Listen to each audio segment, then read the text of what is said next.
Hola, muy buen día. Nos encontramos en la clase de Introducción a Gestión Industrial 2, ¿no es cierto?, para la carrera de Nutrición y Dietética de la Facultad de Ciencias de la Salud. Dentro de la presentación general del curso, los profesores que vamos a estar a cargo de esta asignatura es la profesora Claudia Narbona, a cargo del taller, y la que habla, Loreto Muñoz, de teoría. No voy a entrar en presentaciones porque ustedes ya nos conocen y saben quiénes somos, ¿no es cierto? Pero cosas importantes que debemos conocer es cómo vamos a trabajar en estos tiempos. ¿Ya? Cómo vamos a dar las clases online y de manera sincrónica y cómo van a estar disponibles a posterior grabadas y van a ustedes recibir un link en el cual se entrega la dirección para que puedan acceder a la clase cuando ustedes tengan tiempo o puedan hacerlo. ¿Ya? Dentro del programa general del curso, las unidades generales que vamos a ver es primero conservación de alimentos, donde vamos a hacer algunas clases, un par de clases recordatorias de lo que vimos en química de alimentos en cuanto a las propiedades de los alimentos, como composición, química, sus propiedades físicas, bioquímicas, sensoriales y nutricionales, ¿no es cierto? Y cómo esas propiedades se alteran y cuáles son las alteraciones que sufren los alimentos para precisamente evitar que se alteren a través del uso de métodos de conservación.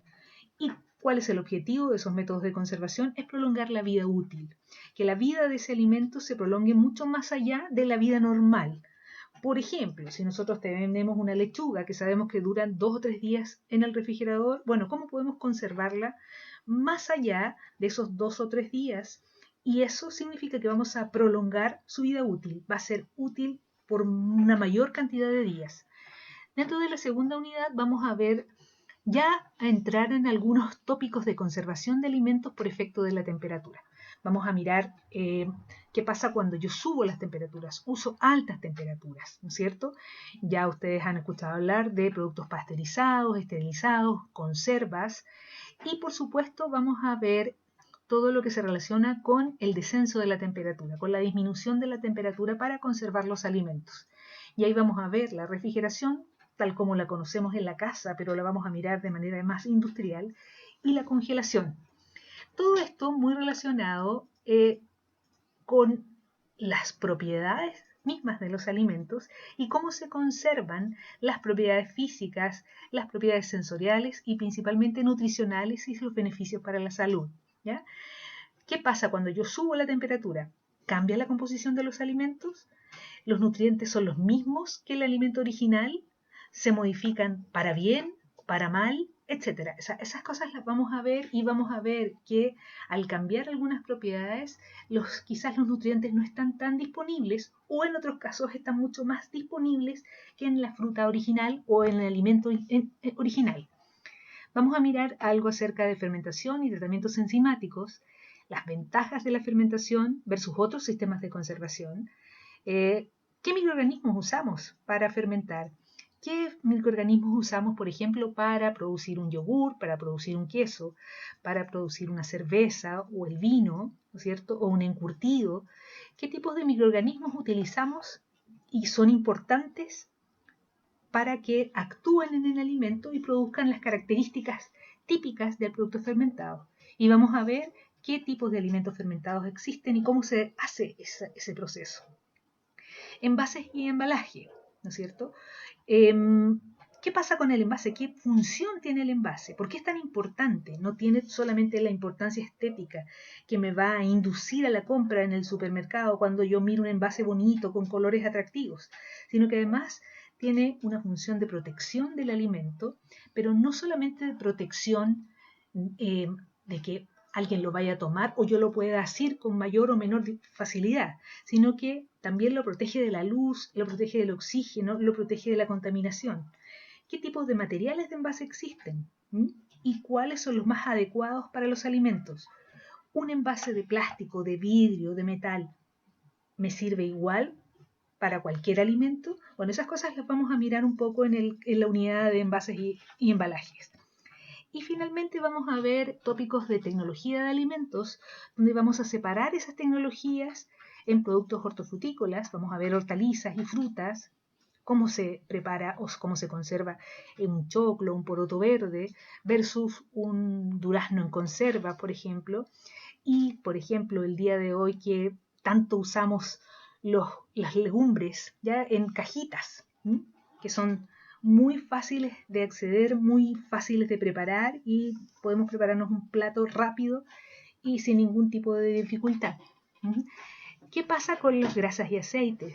¿Cuáles son las semillas oleaginosas más idóneas para la producción de aceites? ¿Qué pasa con las grasas? Las grasas de distintos orígenes, orígenes animal o origen vegetal. La leche. ¿Cómo se procesa la leche?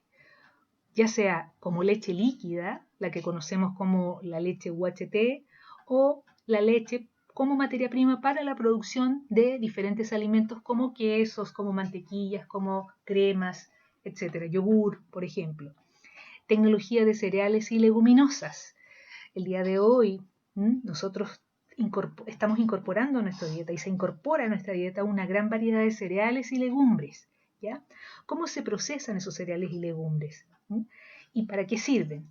Y obviamente la tecnología de productos cárnicos.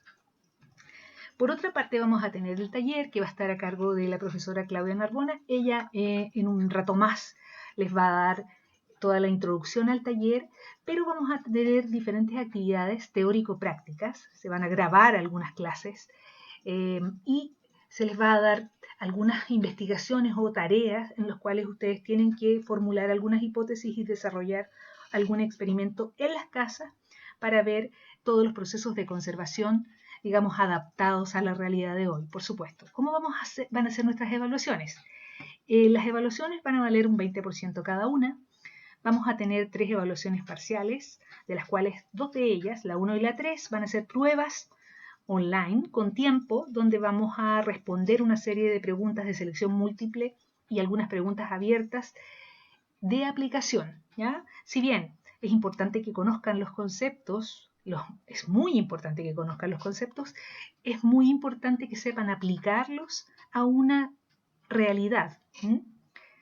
Y la evaluación número 2 va a ser un trabajo de investigación en el cual ustedes tienen que realizar un video parecido al que estoy haciendo ahora, donde van a investigar acerca de algunas tecnologías emergentes, que se les daremos los temas en el momento que corresponde.